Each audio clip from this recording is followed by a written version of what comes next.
Hey guys, this is Dan with Team Blind MST with Brian and his Infernoids. Just got back from Yu-Gi-Oh! Day. Look at the token he got. Swag. Won the mat too. They were just like top 4, so that's cool. I played Infernoids. I played 1 Anuku and 2 Deviati. They were the MVPs the whole day. I was milling a lot and putting these up turn after turn and just negating Manjus and Senjus or Brios or Shrits. And Big Chicken was just nuking the board and putting up, he was negating like El Shadal fusions. I played 3 Shadals. So I just kept negating fusions, kept negating pretty much anything I wanted. They were the MVPs. I liked them a lot. You ever get them stuck on board at all? The last game that I lost, I did, but it wasn't really like anything I could have done really about it. It wasn't like, because it really wasn't anything I could have done about it. It just kind of, the mills kind of got me there. It sucked, but yeah, they didn't really come up that much. There was a time where I sat on a Deviati with a Vanities up against Necro, so that was really good. I was okay with having it on the field, but a lot of people don't realize that you can negate your own stuff if you really have to get them off board. Yeah, you can negate. Well, you can negate your own. There's not a lot of ways to negate your monster effects, but you can negate your own like MST or something with a Big Chicken up. It's really good.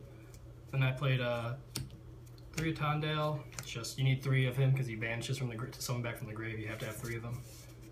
He's really strong against everything but clear, really. But even so, he's got 2800. 3 Systemus. It's like Tonda summoned it from the grave, so you want to make sure you always have as many as you can when you mill. Can banish a card when he attacks a monster and it doesn't target. The little ones, 3 Patrulia. The goal of the deck is to clear through the back row, and then you probably win except against Necros. But against Necros, he's just good banish fodder. Then 2 Harmadic. I don't know why this card's $30. This is like it's not really as good as people think it is, or I don't understand it. It's not that great, but you play 2. I just play 2. 2 Antra. Same thing with Harmadic. He's not that great. He's pretty good. He's better because you can get over like you can bounce anything, and you can bounce a monster like a Shadal. Like you can't pop window with Harmadic, so he's really helpful. Or like Dark Law. He's pretty good against. For the Lightsworn engine, I just play 2 Raiden and 2 Lumina. I think if you play over 4, you're really stretching how good your reasoning mills are going to be, because I play 4 and I still get bad mills sometimes.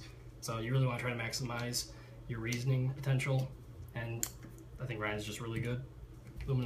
She's alright. Those main phase mills. Yeah, they're really helpful. If you open charge, mill, and search Ryan and mill off him fully, that's 7 cards already. And if you mill a Ryan and search Lumina and then summon back the Ryan, that's 10 cards. That's a quarter of your deck already milled. Like, you should be set from there, unless you just have bad luck. Spells are triple reasoning. It's the win condition, basically. I opened 2 of this a lot today, and it went hard every single time. I sacked a lot of people today. I'm not even joking. Triple Upstart. You play this just to make your deck as consistent as possible. Like people will make you go first if they're smart, and going first, you want to be able to open a reasoning or a charge, or at least a Lightsworn. Like you need to be able to open something besides Infernoid, so this kind of helps that. And then 2 charge. The only thing that really makes the deck consistent, getting to the Lightsworn monsters. It's really, really good. Charge to 3. I hope. That'd be nice. Double Voidseer. This is like one of the best spells in the deck that doesn't mill because it's just so strong. Like you put this up, like it makes all your monsters able to beat over Construct, and then it protects you from like Torrential and anything else that destroys them when it's in the grave. It's really powerful. This is one of the best support cards I've ever seen from a archetype. It's really good. The one-ofs are Monster Gate. It's the 4th reasoning, except it's not luck based with when you summon the monster because you get it no matter what. I played Foolish. This was because I had 39 cards and I didn't know a 40th card to put in, so I just threw this in because it's alright. How did you like that? I only drew it like once or twice and it didn't really do anything. It wasn't that good. It was just kind of there, but it's better than having another level 4 or 3 that can be normal summoned in. Regeki just to kill boards. Same with Dark Hole because the deck kind of floats basically. And then played 1 Galaxy Cyclone because I don't main deck MSTs or anymore. I think 1's fine. Card's not as good as people think it is. It's alright.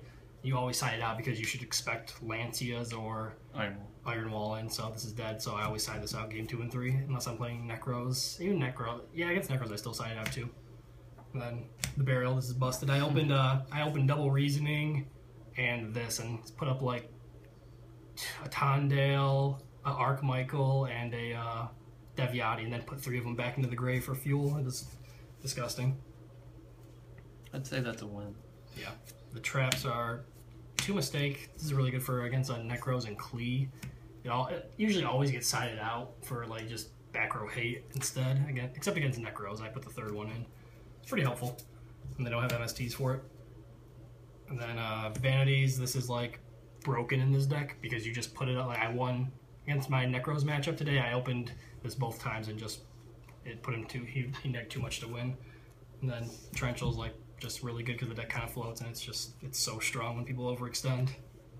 It's just 40 cards in the main deck. Extra deck is pretty bad. Like you don't need to play much in there. Felgrand for when you make double at Tondale. I haven't made it yet. Doesn't really come up. Big Eye and Draco Sack for double Sistemus. Doesn't really come up, but I hear people use it a lot. It's just there. Gaga Samurai, you can use him when he's in defense to protect. Like if he's in attack mode and they attack one of your little ones or something else, you can switch him to defense and redirect the target so you can protect the little ones on the field. And every turn the little ones are on the field, you advance more your game state. Just gets so much more ahead because you keep popping their stuff. So he's helpful. Never made him. Extinction Knight, never made him. Castell, never made him. Gemini Pearl, I don't think I made him today, but I make him a lot. He's helpful. And those synchros are Gaia Knight and Scrap Archfiend. They help you OTK and just like swarm the field more because they don't have effects, so they're helpful. I don't think I made them at all today. Black Rose did not make it. Archmichael made this is like the main thing you make in the extra deck with Lumina and Ryan. It's so strong. It's so strong. I banished a Scout today. I banished a Construct today. You banish so much with this, and it's his second effect isn't bad either when he's sent to the graveyard. You just recycle your Light Sworns if you have a dead charge or something. Clearwing, I made this against Shadal's to bounce him, and one off it. He's pretty helpful. Ancient Sacred Wyvern, never made it, but there's an OTK with this and Big Chicken if you can go for it, so it's nice to have it in there. Scrap Archfiend, just so you can pop it and get it off. He never made it. And Star Eater for, I think it's a Sistemus and Ryan. He can get over Val. He can make it 1 push per game. I never made it. You don't make a lot in the extra deck. What were your matchups? I played round 1. I played Klee, 2-0'd him. Played Shadal next, 2-0'd that. Or actually, I went to game 3 with him because I opened bad game 1. 3rd round was Necros, 2-0'd him. 4th round was Shadal's, 2-0'd him. And 5th round I lost. Finally, I was the only undefeated. I lost in the 5th round to Shadal's, and I opened really bad game 1. And game 3, I just kind of overextended in it. I milled myself out. So. What place did you take? I took 4th after losing the last round. My side deck is 1 Lila, because you want to side in back row and you can search this. Jinzo for Teller Knights, and sometimes Klee for traps. Any trap deck, really. 2 Chaos Hunters for the mirror match. It's really helpful. 2 Lancia for Ritual Beast, Necros, and the mirror match. I actually, in my Necros game 2, I first turn reasoning, then he called for and I drew this, and so I had this on the field for his next turn. It was pretty helpful. Then the spells are triple MST. This comes in almost every game. It goes in every time except for Necros, and even sometimes against Necros I'll put 1 or 2 in just because I don't know what they're going to side against me necessarily. It always goes in. The 3rd mistake, it's just for Necros. 2 World of Creeds for Tellers or Klee or Ritual Beasts. I never sided it. And then triple Fairy Wind for Klee and any other deck that'll play Iron Wall. You really always pretty much side in just like MSTs and Fairy Winds just to clear through back row, because once you clear through back row, you win. I came in 4th. It was a good event. Why no spell cancelers? I don't have one. I'd play 1. You don't want to play too many reasoning targets because you don't want to side in too many, because any smart Necro player will also call 5 on you, so you should never actually get the spell cancer off of reasoning unless they're stupid, but it's not here or there. Anything you change? The deck's going to change a lot when the new set comes out next week at the sneak peek with Decatron, but I don't know how. I have to play test a lot, but the deck's going to change a lot. It's definitely going to be a tier 1 deck. Gotcha. Alright, thanks for watching, guys. Any questions, be sure to leave a comment.